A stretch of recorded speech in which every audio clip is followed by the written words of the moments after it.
where our lineage is not determined by DNA, it is determined by our relationship and our love for one another. So today, Demetrius, I am happy to have you here with me. And I'd like to ask you a few questions concerning our global family. Demetrius, how are you today? Great. How you doing today? I am wonderful. And if you could count on a scale from 1 to 10, what will you be at? Well, this this all these different forms of technitis, and then the other one had been run. My cousin Jafar. I mean, well, we call him Jafar now. But his actual name is Ronte Keller. And right now, actually, me and him are partners in what we are creating this tech space to introduce technology to low income. So me and him work hand in hand. So tell us a little bit more about that tech space that you're working on. That sounds interesting.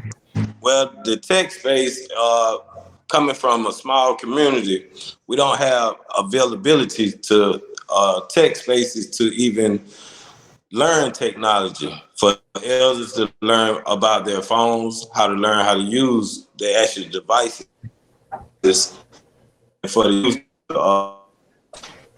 learn tools to get educated by for technology to condition them for the new world. So give me a little bit more. I'm having a little bit of difficulty understanding that tech space. Is this geared towards everybody or just for elders? Now this geared toward everybody because of the evolving doors of artificial intelligence, where the technology got to be conditioned for people to know and understand what type of technology we're using and having the fields for, like for us creating businesses. You have to have this technology to be able to create businesses. It's just gonna get to a point that we really gonna be in a new space. And what me and him are working on is the STEM program and introducing it to Cordelia, bringing the STEM program to Cordelia virtually.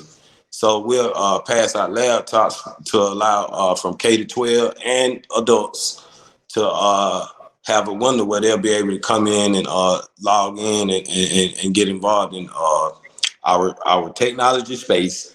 We're gonna offer everything from Google to Microsoft.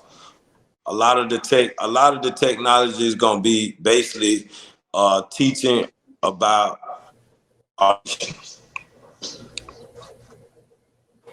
Could you repeat that again?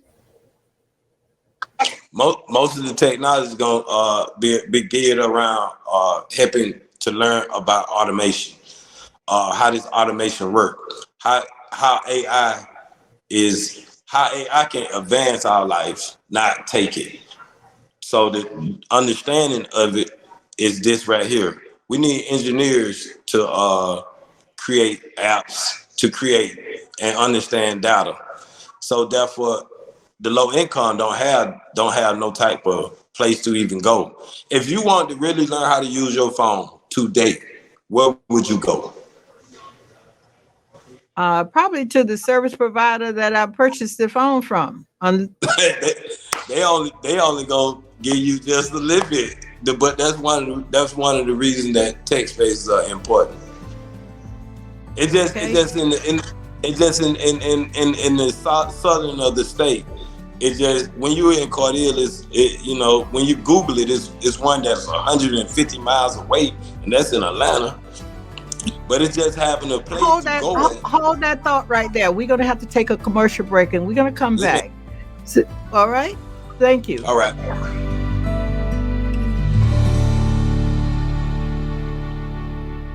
The number one tool for generational wealth is and always has been real estate. Property ownership is the most trusted financial security, and there's so many benefits. Most people lack the information education, and more importantly, the mindset to make real estate repeatable and profitable. Until now. Our step-by-step approach will give you the knowledge and tools necessary to help you grow your portfolio. Check me out, ToneRobinson.com.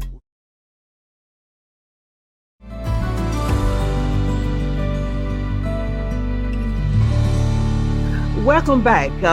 It was interesting about the tech space, and I want to pursue that a little further because being that I'm a senior, I don't have anyone to go to unless I go to one of my nieces or nephew, and they live miles and miles away. So that tech space seems like it's something doable as a business idea that can be very profitable to the individual and to the community. Give me a little more information, please, Demetrius, on that. In actuality, it's very profitable to the community. And the reason it's profitable to the community is because they get the access and learn how to operate it. And so once you start learning how to operate this, there's all these different forms of technology. And the technology that what I mean, a lot of automation is like it's difficult checking emails every day. And that takes up so much time. A lot of automation will check emails for you and place dockets. But then you have to, I don't want to just get too technical, but then you have to put one app with another one and then with another one. And so once you start creating all these different profiles, these profiles have to be the same. So education of it is very important. And not to mention that once you start having people come that's into tech, you're gonna build a giant. I need to stop you right there and ask a question for us seniors. You know, some of us, when we left high school, we just had a basic old typewriter. We didn't even have electric typewriters. So, and computers is foreign to us. So how would you work with seniors to help them ease that fear of automation? Well, from the very beginning, I know time is an important thing. So we would go virtual. And we would use the Classroom app, and Monday, Wednesday, and Friday, we would spend 15 to 20 minutes on Classroom, passing off more detailed information on how to use your device and other devices that's like it. You know, as long as the device ain't operate, and we would make people understand what is the platform. So if you know what the platform is, you will know how to work it a little more better. So one of the biggest things with the elders is the one-on-one is important.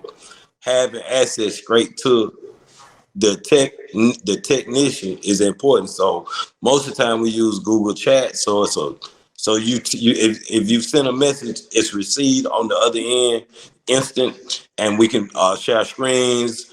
And we can put everything on the screen. So some things we be needing to see and do at the same time. You know, I hear you. So in terms of just becoming basic proficient with technology, what kind of time do you estimate for a senior to really start to feel comfortable with their phones or with their computer or with their tablet? What give us a little bit of idea in terms of the learning scale. Well, actually, in the learning scale, most of the time the brain burns out in 15 minutes. So a lot of our systems are based up under that. So the person can actually get the information and be able to utilize it. So we always try to do 45 minutes every 3-4 days.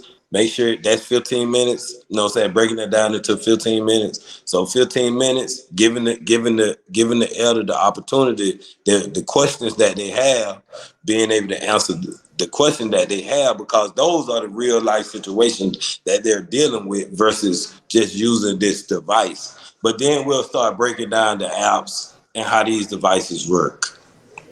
So what I'm hearing is that you're saying that you have a classroom with a question and answer and with some practical application by using the apps. Is that what I'm hearing you say? Well, actually, we're gonna pass out molecules to Classroom, and you'll be able to pick up the link, go into the molecule. You'll be able to read a paragraph, watch a YouTube video on the subject, and then they break it down for you. And then it's like 2-3 questions in the molecule to answer, and we'll gradually. You know what I'm saying? We actually got a digital system that can actually the brain see because prior to this year they had no school had taught the technology that we're dealing with right now. No school, no education department had really taught that in basic schools. So yeah, this is all like it's all like new. It's new since the first week of July, and we've been evolved. We have evolved into a new system. I'm really interested in learning more about that. So how can I contact you to get more information about that? Because it seems like something that I personally need. Well, our website is nextlevel.info, and that's nextlevel.info. The next is spelled with 2 X's, not a T. And then our phone line, ma'am. And I said, when I first saw that, I was thinking of next generation, but it means something different. Well, actually, we operate off like 3-4 platforms. So we do actually operate off NextGen and Beyond.info. We operate off NextGen.com. And NextLevel.info is just more easy and shorter. So we kind of utilize that. Our email address is ng-b@nextlevel.info, and that is actually spelled ng-b @ symbol nextgenbeyond.info, and that's nextgenbeyond.info. And our phone line is 888-301-1012. And our lines are always open because we also deal with education situations in Crisp County, Wilcox County, Ben Hill County, and Dooley County, and Houston County. Well, cause we have a few issues where kids are getting expelled, getting removed from school, and their parents are not being contacted. And that's violating Education versus Brown. So we keep our line open strictly for that. So this is a good platform for virtual education for adults and also young adults who may have had some trouble in school and not picked up on the automation that they needed to operate in society. Is that what I'm hearing? Well, we go all the way from K to 12. Actually, we right now we're trying to evolve into STEM. So STEM is science, technology, engineering, and mathematics. So this right here breaks down the whole scale for every individual that living. And this is an executive order. This is a part of the Biden and Harris executive order. What executive order was that? I missed that. Oh, the executive order is the STEM program. Oh, the STEM program. Okay.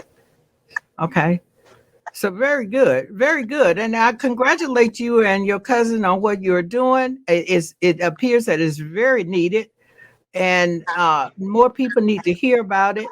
And is there a movement to really publicize what you're doing in Wilcox and Dooley County? Yeah, in the 1st of October, we finna introduce all our programs